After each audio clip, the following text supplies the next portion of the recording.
오늘은 우리가 창세기 45번째 시간으로 하나님이 너와 함께 계시다 라는 제목으로 같이 말씀을 나누도록 하겠습니다. 오늘 본문은 아브라함이 이스마엘과 하갈을 쫓아낸 후에 있었던 사건입니다. 그때라는 표현을 그래서 사용하고 있는데, 그랄랑 아비멜렉이 군대장관 비골이라고 하는 사람과 함께 아브라함을 찾아옵니다. 그리고 아브라함에게 이런 표현을 쓰죠. 내가 무슨 일을 하든지 하나님이 너와 함께 계시도다. 믿지 않는 그랄랑 아비멜렉이 아브라함에게 와서 이 말을 하고 있어요. 아비멜렉은 아브라함이 그랄 땅에 왔을 때 자신의 아내를 누이라고 속였고, 그 일로 인하여서 자신이 사라를 아내로 맞이하려고 하다가 하나님께서 꿈속에 찾아오셔서 사라를 건드리지 말라고 무섭게 선포하셨죠. 그리고 아브라함을 그는 내 선지자라, 그가 너를 위해 네 가족을 위해 기도하여야 살리라, 그렇게까지 말씀하셨던 사람입니다. 그런 초자연적인 놀라운 하나님의 은혜를 경험한 아비멜렉은 분명히 아브라함을 심상치 않게 봤을 거예요. 그리고 아브라함이 기도했을 때 닫혔던 태의문이 그 집안에 열리게 되는 은혜를 경험했고, 그 후로 아비멜렉은 아브라함을 계속해서 주목했을 겁니다. 그런데 그렇게 계속해서 아브라함을 주목하던 아비멜렉이 찾아와서는 말이, 내가 무슨 일을 하든지 하나님이 너와 함께 가시는 걸 내가 봤다는 거예요. 이 말씀은 굉장히 영광스러운 말씀인과 동시에 굉장히 부끄럽기도 한 말씀입니다. 아브라함의 입장에서 보면 분명히 자신이 그렇게 실수를 저질렀던 왕이 와서 이런 말을 하니까 얼마나 낯뜨겁기도 하고 얼마나 참 감사하기도 하겠어요.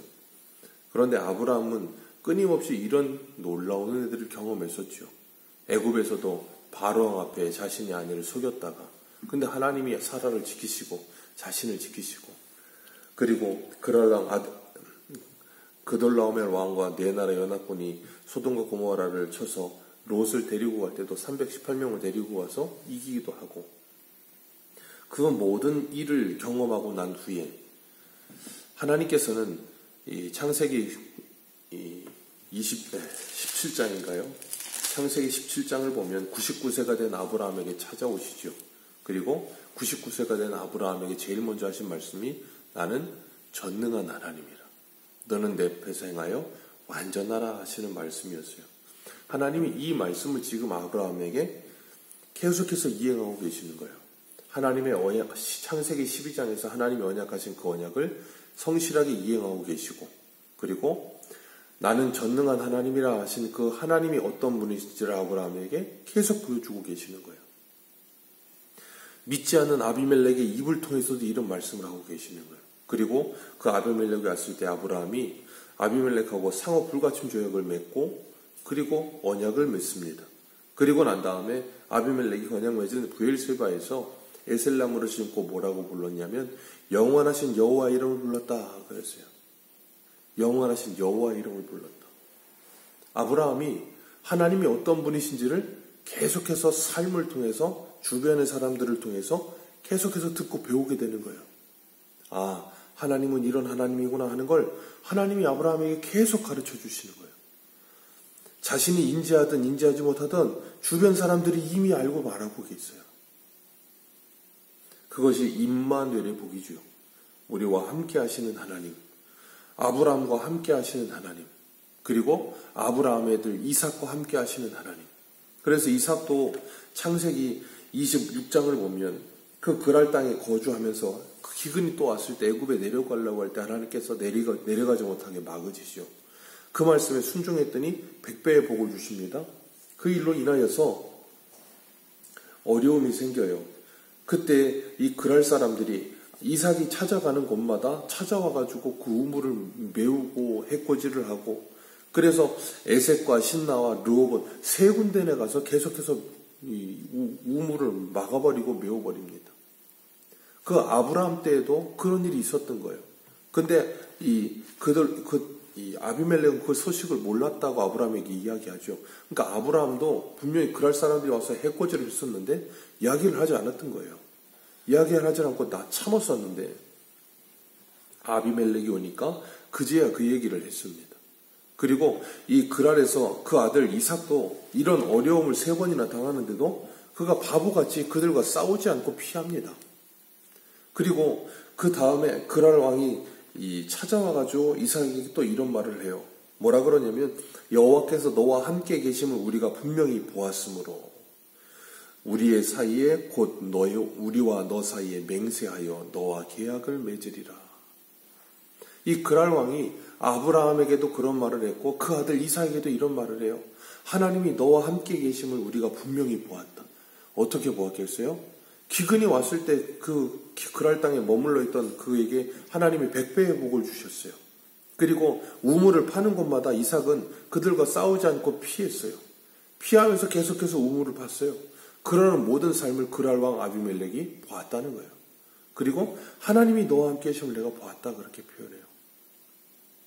그 이삭의 아들 야곱도 아버지와 형을 속이고 장자의 명분을 빼앗은 후에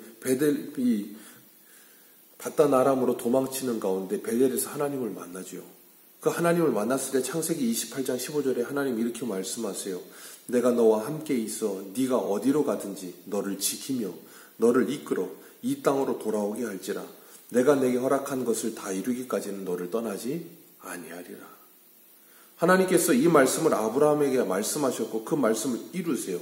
그래서 그 바단 아람에 올라갔을 때에도 외삼촌 라반을 속이고 20년을 살다가 아내 둘 데리고 몰래 도망 나왔을 때 라반이 그 소식 듣고 뒤쫓아오잖아요. 양떡 깎다가. 근데 뒤쫓아오는데 하나님이 밤에 꿈 중에 그 외삼촌 라반에게 현몽하셔서 이 야곱을 건드리지 말라는 거예요. 하나님께서 꿈속에 나타나셔서 그렇게 직접적으로 명령하십니다. 야곱을 건드리지 마라. 그렇게 하나님께서 야곱을 사랑하시고 지키시는 것을 라반을 통해서도 듣게 하셨어요. 그리고 그 아들 요셉도 아버지의 외사랑을, 독사랑을 독차지하다가 그 형들에게 미움을 받아서 애굽의 포로로 끌려갑니다. 그리고 거기서 노예로 살죠. 그때 그 보디발의 집에 있을 때 창세기 39장 3절을 이렇게 표현해요. 그의 주인이 여호와께서 그와 함께 하심을 보며 또 여호와께서 그의 범사에 형통하게 하심을 보았더라. 지금 아브라함, 이삭, 야곱, 요셉 전부 다 하나님이 그와 함께 하심을 주변의 사람들이 다 보는 거예요. 그랄 왕이 봤고 외삼촌 라반이 봤고 보디발이 봤고 하나님의 사람들과 하나님께서 함께 하심을 계속해서 주변 사람들이 다 봐요. 그리고 창세기 39장 2절에 요셉을 이렇게 말해요. 여호와께서 요셉과 함께 하심으로 그가 형통한 자가 되어 그의 주인 애굽 사람이 집에 있으니 하나님이 그와 함께하여 그가 형통한 자가 되었다. 창세기에서 지금 계속해서 일관되게 하시는 말씀이 뭐냐면 하나님이 너와 함께 하신다요. 그게 형통이에요. 그게 복이라는 거예요. 다른 게 형통이 아닙니다. 아버지의 사랑을 독차지하다가 애굽의 포로로 끌려갔어요. 형들에게 죽임을 당할 뻔했다가 형들에게 팔리고 애굽의 보디발의 집에 가서 종살이 하는데 형통하였다라고 말씀하세요. 그리고 보디발의 아내 모함을 받아서 감옥까지 가는데 거기에서도 형통하였다라. 왜요? 하나님이 함께 하심으로. 하나님은 창세기에서부터 계시록까지 계속해서 하나님의 복을 말씀하시면서 임마누엘의 복을 말씀하세요. 내가 너와 함께한다. 그게 형통이고 그게 복이다라고 하늘의 복이다라고 말씀하고 계시는 거예요. 그래서 에베소 1장에도 하늘의 모든 신령한 복을 예수 그리스도 안에서 우리에게 주셨다라고 말씀하시는 거예요. 그게 뭐예요? 임마누엘. 그래서 예수님이 이 땅에 찾아오셨을 때 임마누엘이라 하셨고 예수님께서 승천하실 때도 마태복음 28장에 뭐라 그러세요? 내가 세상 끝날까지 너희와 함께하리라. 이 세상을 살고 있는 모든 믿음으로 아브라함의 후손이 된 하나님의 백성들은 전부 다 하나님의 복을 받았어요. 그게 뭐예요? 임마누엘의 복을 받았어요. 하나님이 우리와 함께 하시는 복을 받았어요. 다른 복을 받지 않았어도 그 복을 다 받았어요. 그래서 계시록 14장에는 뭐라 그럽니까? 지금 이후로 예수 그리스도 안에서 죽는 자들은 복을 받았다. 그들이 이 땅에서의 삶을 쉬고 모든 고된 삶을 쉬고 영원한 안식 속에 함께 하십니다. 그러니까 지금 이후로 예수 그리스도 안에서 죽는 자는 다 복받았다라고 말씀하고 있어요. 왜요? 영생의 복을 받았어요. 그것보다 더 큰 복은 없는 줄 믿으시길 바랍니다. 이 세상을 살면서 그것보다 큰 복이 없어요. 하나님이 그걸 우리의 삶 속에서 세상 사람들에게 비춰지게끔 하신 거예요. 그러니까 아브라함도 그 삶 속에서 어떻게 해요? 그랄 사람들이 와서 우물 메울 때 싸우지 않고 피했어요. 이삭도 우물 메울 때 싸우지 않고 피했어요. 야곱은 그렇게 참 여러 가지로 나그네 같은 삶을 살면서 험악하게 살았지만 그 모든 삶 속에 하나님이 그를 보호하셨어요. 요셉도 마찬가지였어요. 하나님이 하나님의 사람들과 함께 하시며 그들을 지켜주시며 그들을 인도하시는 하나님 되심을 우리에게 보게 하세요. 그가 이 땅에서 어떤 모습으로 살든 요셉과 같이 애굽의 총리로 살든 야곱과 같이 험악한 세월을 나그네와 같이 살든 아니면 이삭과 같이 우물을 빼앗기면서도 바보같이 3번이나 도망치면서 살던 그것과 아브라함과 같이 자기 누이를 속이고 아내를 누이라고 속이고 살던 어떤 삶을 살던 네가 무엇을 하든지 하나님이 너와 함께 하심을 우리가 보았다. 그 놀라운 복이 우리에게 이미 있어요. 그래서 하나님의 사람들은 이 땅을 살아가면서 때로는 우리가 허물도 있고 연약함도 있지만 그 모든 것 가운데 하나님 우리와 함께 하시면서 우리를 가르치시고 우리를 깨닫게 하시는 은혜를 주셔서 우리로 하여금 뭐하게 하세요? 아브라함처럼 이삭처럼 우물을 메우는 그들과 싸우지 않고 그들을 긍휼히 여길 수 있는 마음을 갖게 하시는 거예요. 그래서 사도 바울은 고린도전서 15장 31절 32절 이렇게 말해요. 형제들아 내가 그리스도 예수 우리 주 안에 가진 바 너희에 대한 나의 자랑을 두고 단언하느니 나는 날마다 죽노라. 내가 사람의 방법으로 에베소에서 맹수와 더불어 싸웠다면 내게 무슨 유익이 있으리요. 죽은 자가 다시 살아나지 못한다면 내일 죽을 터이니 먹고 마시자 하리라. 사도 바울도 이렇게 이야기하고 있어요. 에베소에서 2년 반 두란노에서 사역하면서 맹수와 더불어 싸우지 않았다. 자기를 괴롭게 하고 힘들게 하는 마치 아브라함을 괴롭게 하고 이삭을 괴롭게 하던 그랄 사람들과 같이 그들과 그 맹수들과 함께 내가 더불어 싸우지 않았다. 이유는 하나다. 내가 날마다 죽으며 부활할 것을 믿었기 때문이다 라고 고백하고 있어요. 그걸 그들이 보았다는 거예요. 오늘도 주님은 우리와 함께 하신다 하시면서 우리를 향하여 너희는 세상의 소금과 빛이라 그렇게 말씀하세요. 그리고 그렇게 말씀하세요. 너희의 착한 행실을 그들에게 보여 그들로 하나님께 영광을 돌리게 하라. 그것이 우리의 삶이다라고 말씀하고 계세요. 오늘을 살아가는 우리들도 우리의 삶 속에 주변의 사람들, 믿지 않는 사람들, 내 가까운 믿지 않는 가족들, 내 이 직장의 동료들, 내 주변의 사람들이 다 나를 보고 있습니다.